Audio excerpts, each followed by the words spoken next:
Alhamdulillah kita jumpa lagi nih hari ini sesuai dengan jadwal yang kita sepakati.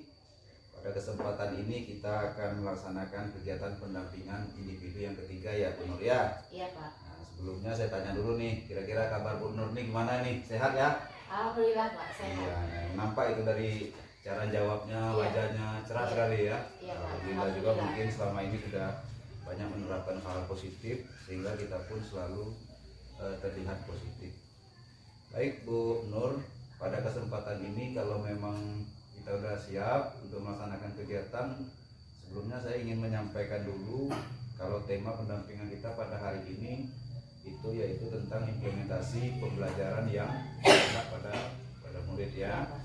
Yang mana fokusnya itu nanti kita akan melaksanakan refleksi terhadap survei feedback 360 derajat yang beberapa waktu yang lalu kan udah kita sebarkan ya Bu Nur ya. Mungkin sudah baik dari kepala sekolah maupun teman sejawat ataupun murid sudah semuanya disebarkan ya Bu Nur ya. Sudah. Nah itu nanti kita akan melaksanakan feedback terkait itu.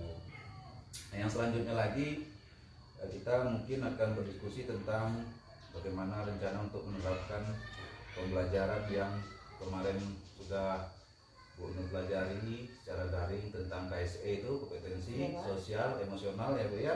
Dan juga termasuk yang sudah pernah dibahas di waktu Lokakarya 2 itu tentang tahapan bagja.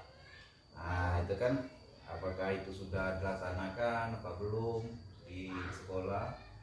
Nah, nanti itu yang menjadi fokus pendampingan kita pada hari ini. Kira-kira menurut Bu Nur gimana? Pak Goda siap? Kita akan melakukan coaching terlebih dahulu pada kesempatan ini. Gimana? Menurut Bu Nur sudah siap ya? Siap Pak, insya Allah. Baik Bu Nur, sekarang kita masuk yang di awalnya, fokus yang awal yaitu tentang refleksi hasil survei umpan balik 360 derajat dan juga mengenai asesmen mandiri tentang kompetensi guru penggerak. Nah di sini Bu Nur selaku guru penggerak, saya ingin bertanya berdasarkan hasil feedback tersebut yang sudah dilaksanakan kemarin, apa yang menurut Ibu Nur yang perlu ditingkatkan atau apa yang bisa Bu Nur sampaikan pada saya terkait dari hasil survei yang ditulis atau yang diberikan dari masing-masing responden, bisa secara global, bisa juga per item, misalnya survei dari kepala sekolah seperti apa, dari teman sejawat seperti apa, dari murid seperti apa, boleh sendiri-sendiri disampaikan, boleh juga kita merangkum secara keseluruhan. Mungkin itu awalnya, silakan Bu Nur kalau ada yang mau disampaikan terkait dengan hasil survei tersebut. Ya Pak, terima kasih. Kemarin survei telah dilakukan yaitu kepada kepala sekolah, kepada rekan sejawat, dan kepada murid. Kalau dari hasil dari kepala sekolah, berdasarkan hasil umpan balik tersebut Pak, secara keseluruhan itu sudah baik ya. Tetapi harus yang konsisten dilakukan mengenai praktik pengembangan diri berdasarkan kesadaran diri dan kemauan pribadi, menunjukkan kematangan spiritual, moral, dan emosi, berperilaku sesuai dengan kode etik. Itu menurut kepala sekolah sudah baik, tetapi belum konsisten dalam merencanakan lingkungan pembelajaran yang sesuai dengan kebutuhan belajar murid. Itu menurut kepala sekolah belum konsisten dilakukan. Kemudian masih belum rutin mengajak rekan sejawat melakukan refleksi terkait perbaikan kualitas praktik pembelajaran. Itu dari hasil umpan balik kepala sekolah. Kepala sekolah ya. Kemudian sekarang umpan balik dari rekan sejawat Pak. Ini kan kemarin ada 5 orang guru ya Pak yang saya berikan umpan balik. Kemudian hasil mereka secara keseluruhannya dapat saya simpulkan sudah baik. Tetapi itu tadi Pak, belum rutin dalam kegiatan pengembangan diri saya di organisasi KKG itu belum rutin.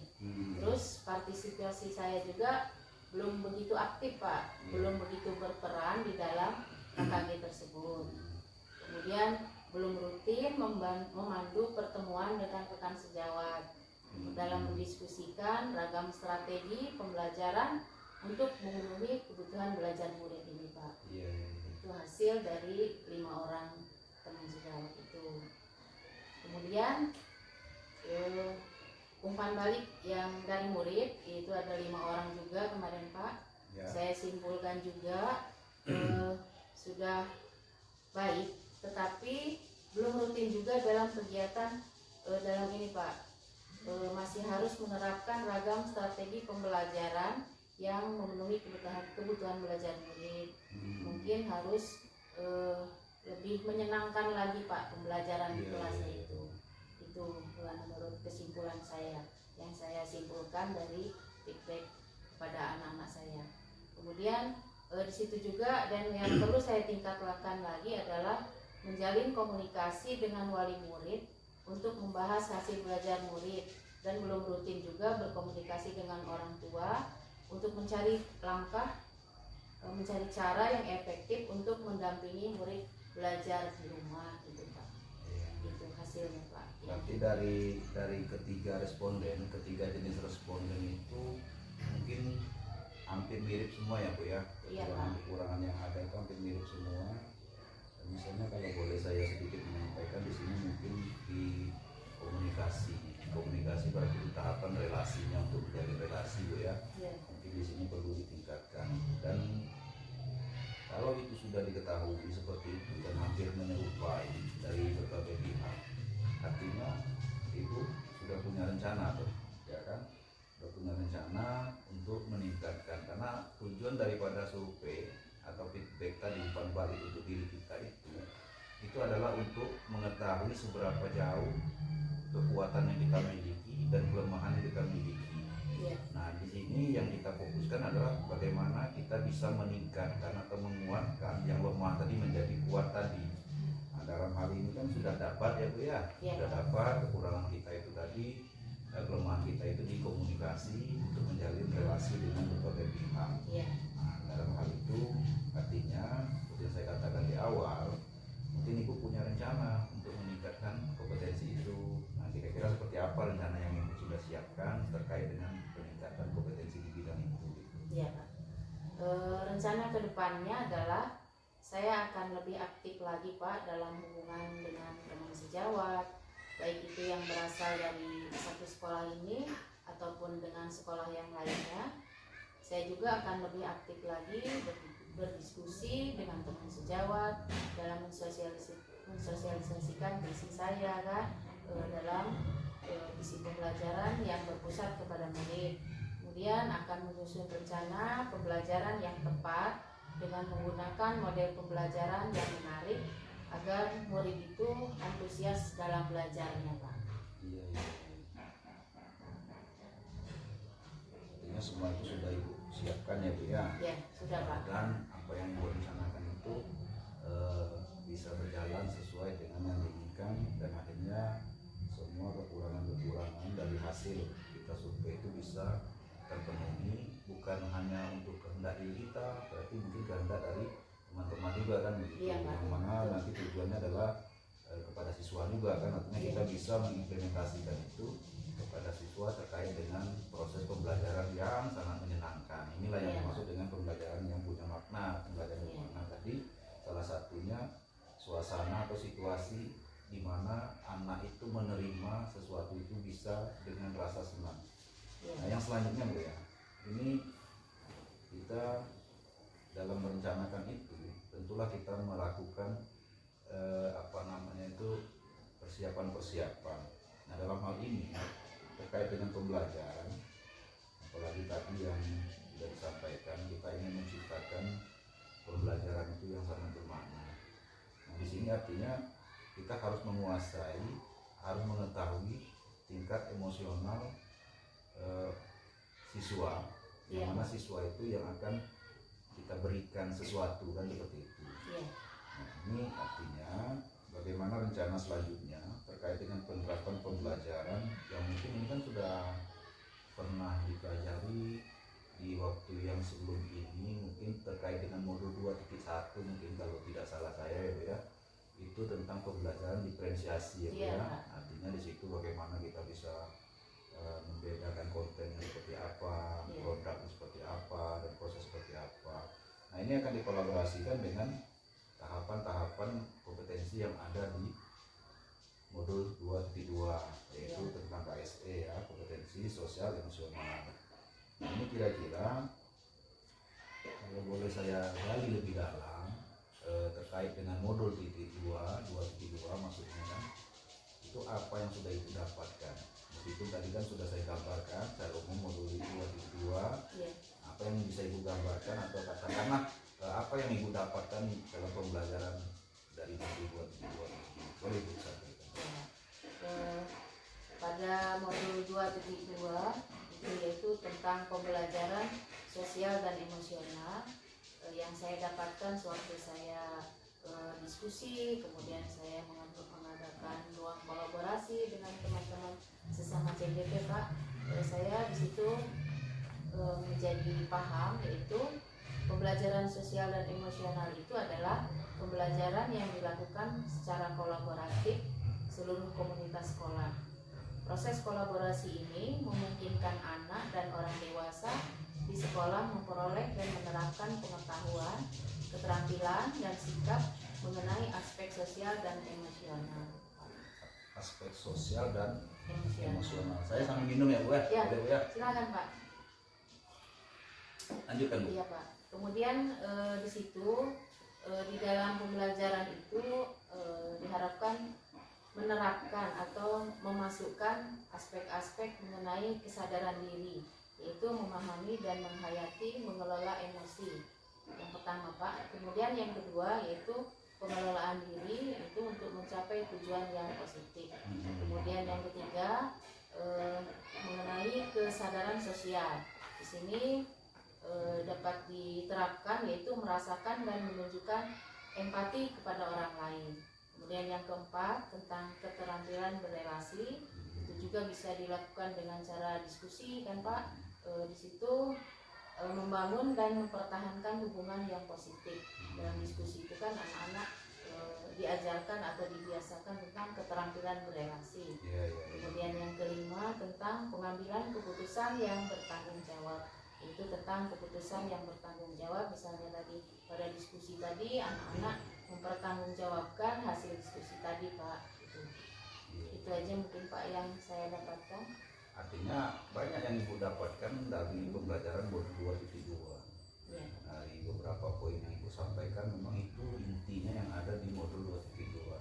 Nah sekarang saya ingin tahu, artinya dari aspek yang sekian banyak tadi, Iya Pak. itu ya saya rasa Ibu pasti paham ya aspek per aspek maknanya itu, aspek per aspek itu saya yakin Ya. Ibu sangat paham. Cuma dalam artian untuk menciptakan itu, untuk merealisasikan itu, atau untuk mengimplementasikan itu di dalam proses pembelajaran, tentu juga kita kan harus merencanakan dengan matang kan begitu kan. Iya Pak. Nah kira-kira konkretnya apa yang sudah Ibu persiapkan untuk kegiatan yang berkaitan dengan penguasaan tingkat emosional anak? Mungkin yang akan saya rencanakan Pak dari modul 2.2 tadi mengenai KSE tadi, yaitu saya akan merencanakan yang akan saya buat adalah yang pertama adalah RPP berdiferensiasi Pak, yang akan menerapkan metode kooperatif yang sesuai untuk mengembangkan aspek sosial dan emosional murid. Kemudian yang pada akhirnya setelah saya terapkan tadi akan tumbuh rasa percaya diri pada siswa, penghargaan pada diri dia sendiri, kemudian dan pada orang lain. Kemudian anak juga akan berempati pada orang lain, dan kemudian dia akan dapat mengkomunikasikan apa yang dia pelajari tadi Pak. Itu merupakan bagian daripada produk ya Bu. Nah Ya, sekarang saya kepingin tahu untuk awalannya dalam misalnya begini, saya mau masuk kelas misalnya kan seperti itu kan, Ya, mau masuk kelas. Nah sebelum saya masuk kelas, saya ingin menyampaikan sesuatu yang sudah saya rencanakan, tetapi berkaitan dengan yang sudah kita pelajari, kita kan harus menguasai situasi kan Ya. gitu kan. Nah, anak ini apakah anak ini sedang gembira, apakah anak ini sedang bersedih kan seperti Ya. itu. Nah kira-kira konkretnya tuh kita mau tahu bahwa dari 10 anak, misalnya 10 anak ya di dalam di dalam kelas, itu kita mau tahu dari 10 itu memiliki tingkat emosional yang berbeda tuh ada nggak yang ibu rencanakan secara konkret untuk mengetahui itu gitu? Nah, kadang-kadang kita kan yang selama ini sering kita lakukan itu kan sifatnya kan klasikal kan, ini kita lihat aja seperti itu kan. Nah, untuk mengetahui satu persatu atau mengelompokkan itu ada nggak rencana lain untuk mengetahui itu?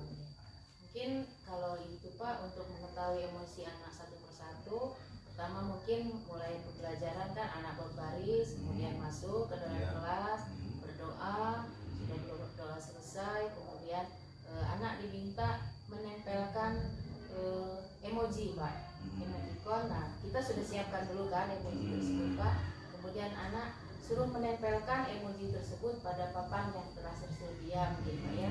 Nah perasaan dia waktu itu bagaimana? Kan anak-anak tuh Pak kalau berangkat sekolah nggak mungkin semuanya senang semua kan Pak. Ada yang senang, ada yang sedih, ada yang kecewa, ada yang kurang bersemangat. Nah itu saya rencanakan akan menempelkan emoji untuk mengetahui bagaimana emosi dia pada saat itu. Jadi anak-anak mengambil emoji yang telah disiapkan kemudian menempelkan pada papan tersebut Pak.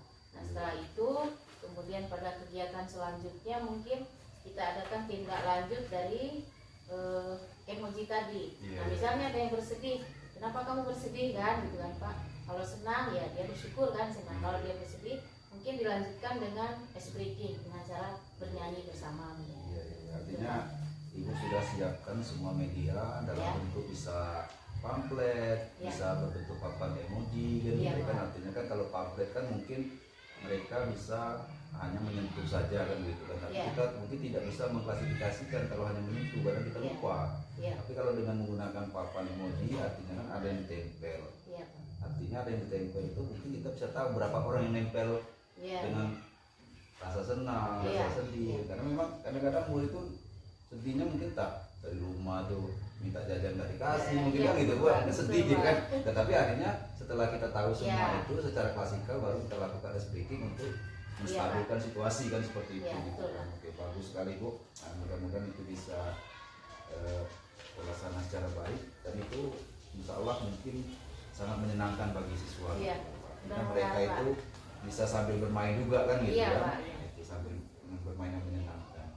Nah selanjutnya kita coba flashback ya Bu, flashback ke belakang terkait dengan Lokakarya, ya, Lokakarya 2 yang beberapa waktu yang lalu sudah kita lakukan. Ini kembali kita ingin menggali ya, bagaimana tentang metode bakja yang Ibu sudah rencanakan, apakah memang itu sudah terlaksana atau belum, atau seperti apa? Silakan Ibu berikan keterangan atau sampaikan yang bisa disampaikan. Saya sudah menerapkan tahapan bakja itu Pak pada visi sebagai guru penggerak. Pada tahapan ini yang perlu saya pahami adalah tahapan tersebut Pak, sehingga dapat membuat pertanyaan-pertanyaan yang sesuai dengan kondisi sekolah kita ini Pak. Kemudian tahapan itu dengan tahapan tersebut saya akan berkolaborasi dengan warga sekolah ini Pak. Artinya semua pihak dilibatkan gitu ya Bu ya. Itu ya.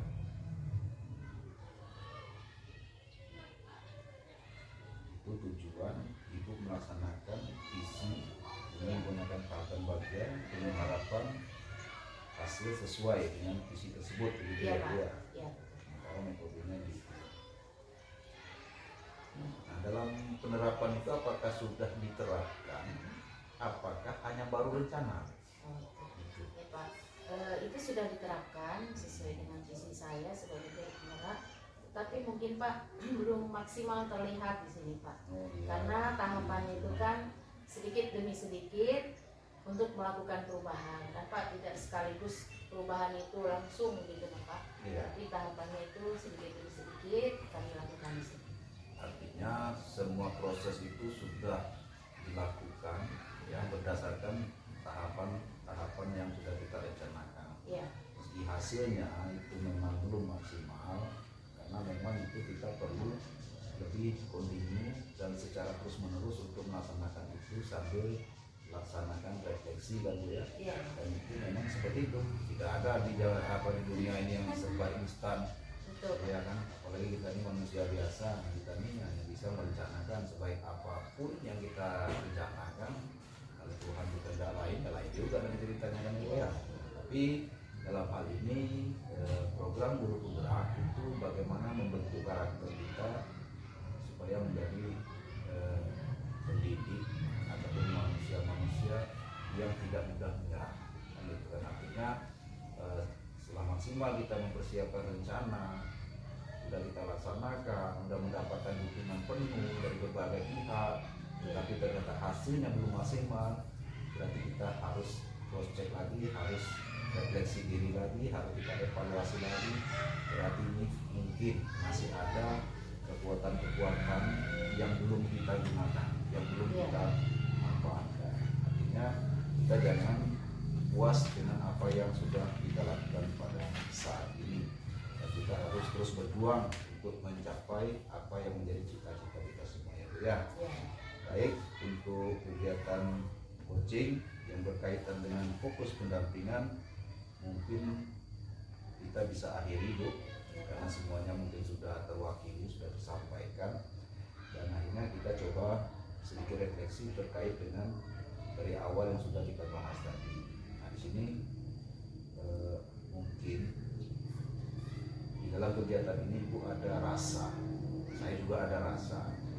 Cuman yang ingin ditanyakan ini rasa yang Ibu rasakan, pasti ada rasa enak, rasa tidak enak, rasa senang atau rasa sedih. Nah, terkait dengan kegiatan kita ini, bincang-bincang kita ini.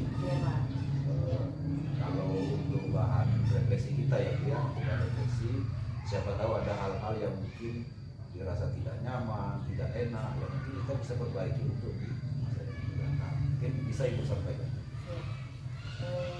Pada hari ini saya kedatangan Bapak yaitu sebagai pengajar praktik saya. Pada hari ini saya merasa sangat senang sekali Pak.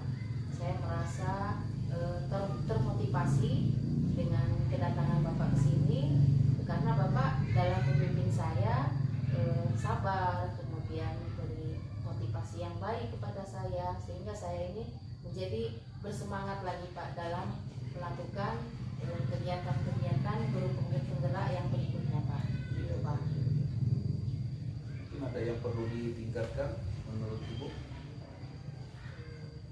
Menurut saya kayaknya nggak ada Pak, sudah baik semua Pak. Karena Bapak datang ke sini juga sebelumnya kan berkoordinasi dulu kepada kita kan Pak, sehingga saya di sini dan Ibu Kepala Sekolah mempersiapkan diri harus ada di sekolah. Mungkin juga kan kadang-kadang kepala sekolah tidak ada di tempat, tapi kan Bapak sudah berkoordinasi kepada kami sehingga Ibu Kepala Sekolah ada di tempat gitu Pak. Alhamdulillah kalau seperti itu, mudah-mudahan semakin ke depan semuanya akan semakin baik ya. Kalaupun memang itu sudah baik ya, berdoa mudah-mudahan itu tetap bisa dipertahankan.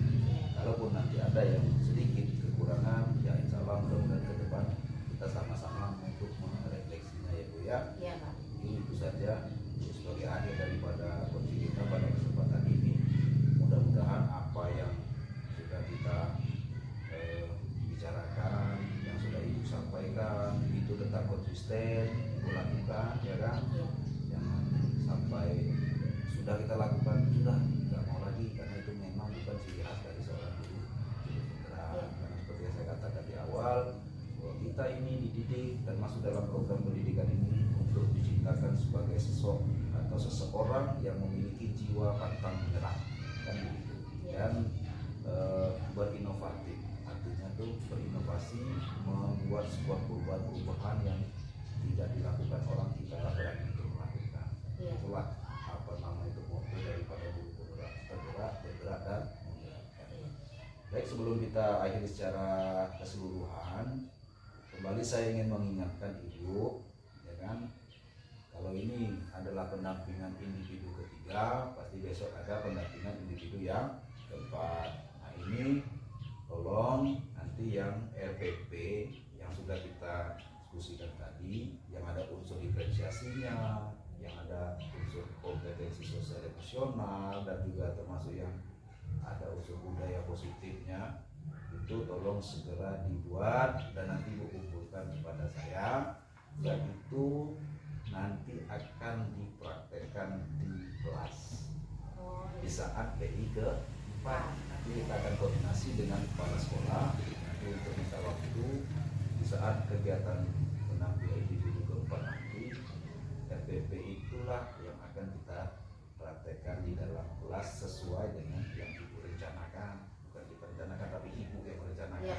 Nah, waktunya bisa saja kita lakukan kesepakatan antara kita dan juga dengan kepala sekolah agar ada dukungan secara penuh, baik dari kepala sekolahnya sendiri secara pribadi maupun nanti dengan teman-teman sejawat untuk melancarkan kegiatan tersebut. Dan juga yang selanjutnya, dalam proses itu kita tidak menggunakan jam yang kalaupun sama itu kebetulan. Artinya di sini kita hanya mengambil durasi 1 kali pertemuan 2 jam pelajaran. Jadi kalau kita di SD ini kan 1 jam kan 35 ya Bu ya. Nah, berarti 2 kali 35 menit 1 kali pertemuan. Mungkin itu aja yang perlu saya ingatkan sama Ibu. Mudah-mudahan itu nanti bisa dibuat sedemikian rupa dan dipersiapkan sedemikian rupa. Dan akhirnya atas kegiatan ini saya menyampaikan apresiasi yang positif terhadap Ibu. Tetap semangat lakukan perubahan-perubahan berdasarkan ilmu-ilmu yang sudah kita dapati, dan sampai jumpa di pertemuan-pertemuan berikutnya. Oke Bu. Ya, Pak. Kita Terima cukupkan kasih ya. Pak. Terima kasih saya ucapkan kepada Bapak yang telah datang pada hari ini, pada pendampingan ketiga ini, yang telah memberi motivasi, memberi semangat kepada saya untuk lebih baik lagi dan untuk melakukan perubahan-perubahan berikutnya. Terima kasih Bapak saya ucapkan. Oke Ibu. Selamat bertugas kembali ya Ibu. Terima kasih.